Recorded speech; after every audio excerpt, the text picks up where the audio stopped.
Ces hommes, à droite, ce sont les éperviers.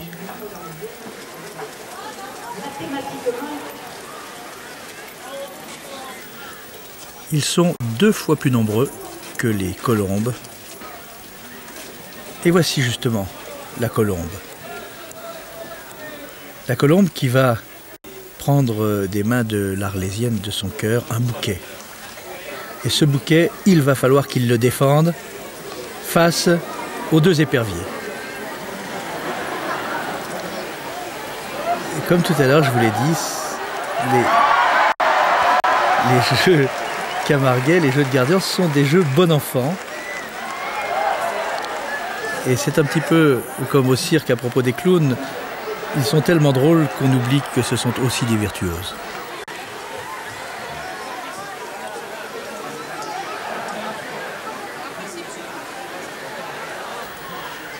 Vous avez bien compris que si un des éperviers avait réussi à prendre le bouquet, c'est lui qui serait allé le remettre à l'Arlésienne de son cœur. Et pour cette fois, ce n'est pas encore le cas.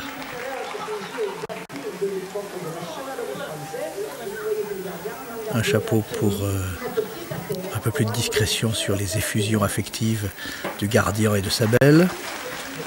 Et déjà, voici une nouvelle colombe.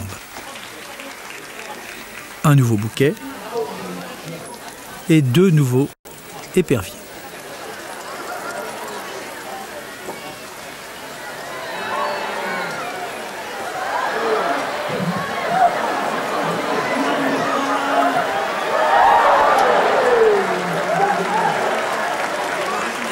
On y perd son chapeau, pas forcément son latin.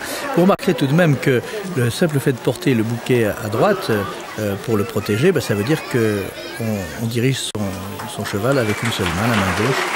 Et ça, c'est une grande habitude de la part des gardiens qui habituellement portent le trident à la main droite.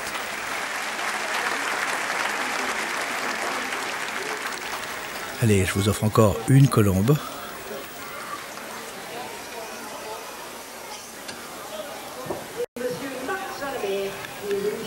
Marc Jalabert, l'un des plus célèbres manadiers, en tout cas l'héritier d'une des plus célèbres manades, la manade de Jalabert.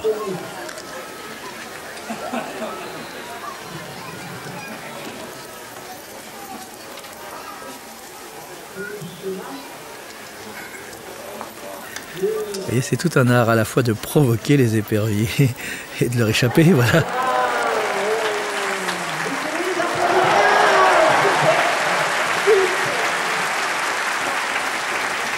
Vous le remarquez aussi, le public est connaisseur, il est complice.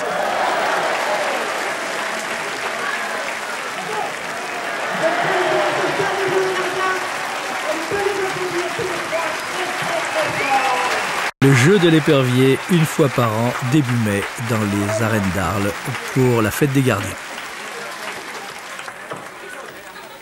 Image assez rare, celle des galeries obscures de ces mêmes arènes. C'est là qu'autrefois les Romains gardaient les lions qu'on allait lâcher pour dévorer des chrétiens. Aujourd'hui, à l'autre bout de l'arène, c'est simplement un taureau qui va sortir du toril. Un taureau qui va affronter les raseteurs.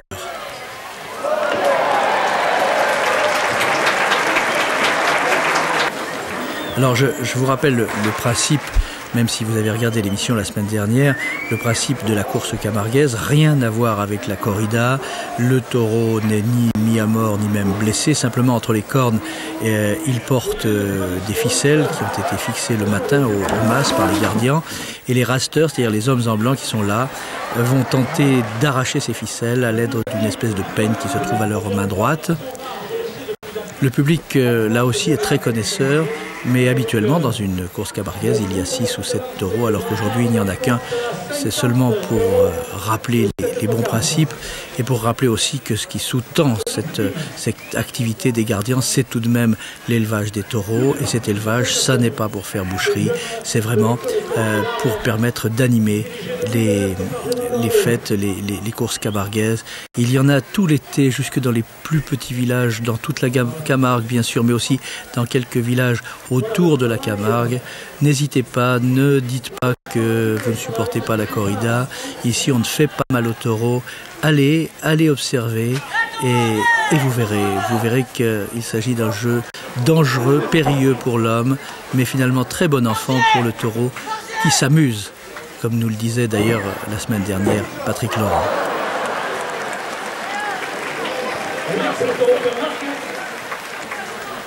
Je vous rappelle aussi la méthode, un certain nombre de minutes de course, et puis ces hommes qui sont des professionnels ou des semi-professionnels, ces rasters en blanc, eux ils gagnent tout ou partie de leur vie en emportant les glands qui sont mis aux enchères par un certain nombre de sponsors ou de membres du public. Et voilà, le taureau quitte l'arène.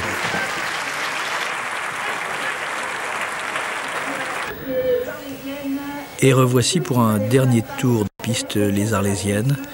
Ces Arlésiennes qui autrefois, à l'issue de la fête, regagnaient la maison familiale en Arles, alors que les gardiens, les manadiers, eux, retournaient dans l'immensité de la Camargue pour vaquer à leurs travaux difficiles avec les taureaux.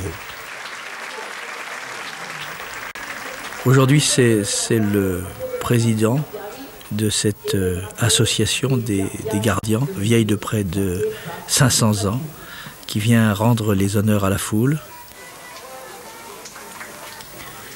Il se nomme, on vous l'a dit tout à l'heure, Hubert Yonnet. Un moment de recueillement, en souvenir à la fois de ceux qui sont morts cette année, mais aussi du marquis Folco de Baroncelli, qui est l'homme qui a redonné vie à toutes ces traditions équestres et camarguaises.